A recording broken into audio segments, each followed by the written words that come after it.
few moments ago, I placed a wreath at the tomb of the unknown soldier. And as I stepped back and stood during the moment of silence that followed, I said a small prayer. And it occurred to me that each of my predecessors has had a similar moment, and I wondered if our prayers weren't very much the same, if not identical.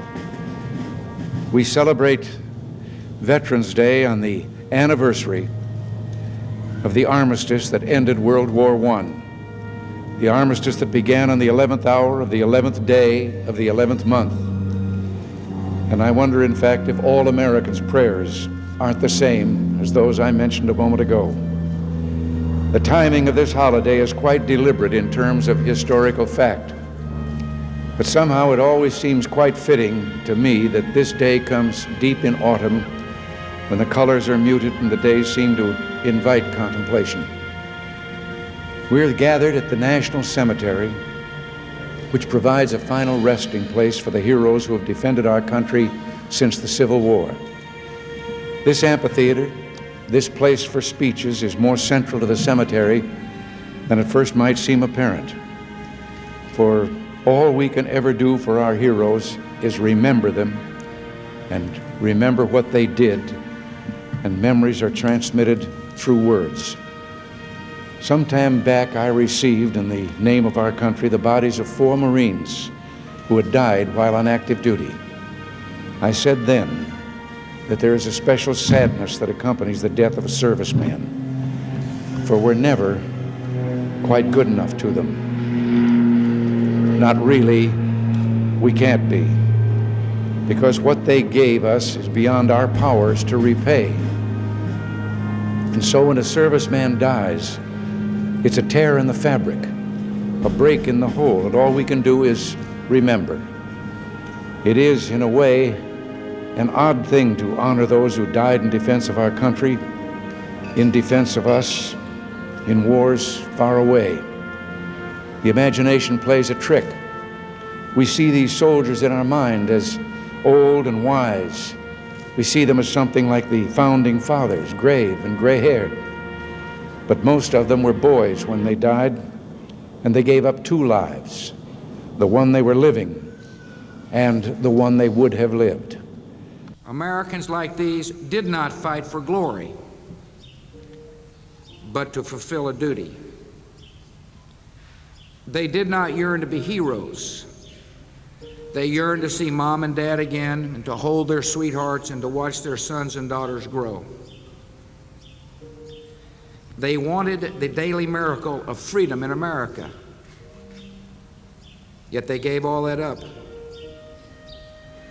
and gave life itself for the sake of others. Their sacrifice was great, but not in vain. All Americans and every free nation on earth can trace their liberty to the white markers of places like Arlington National Cemetery. And may God keep us ever grateful. This is a day we rightly honor America's veterans. We gather today in solemn respect, mindful that we are guests here, mindful that we share this hallowed space with a family's moment of quiet grief, mindful that many veterans not far from here are tracing their fingers over black granite for friends who never came home,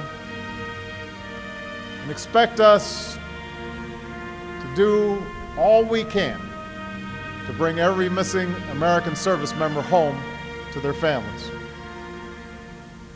To all our nation's veterans, whether you fought in Salerno or Samara, Quezon or the Korengal, you are part of an unbroken chain of men and women who have served this country with honor and distinction. On behalf of a proud and grateful nation, we thank you. I stand before you at this noble fortress of American liberty to pay tribute to the immortal souls who fought and died to keep us free.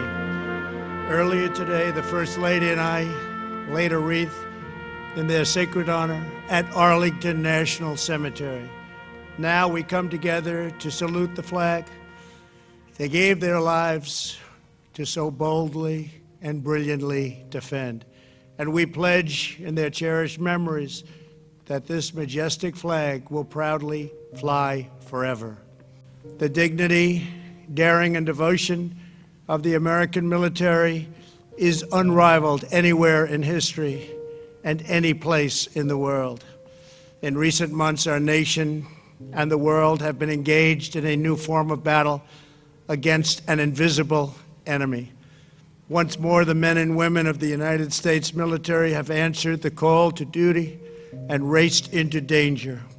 As our brave warriors have shown us from the nation's earliest days, in America, we are the captains of our own fate.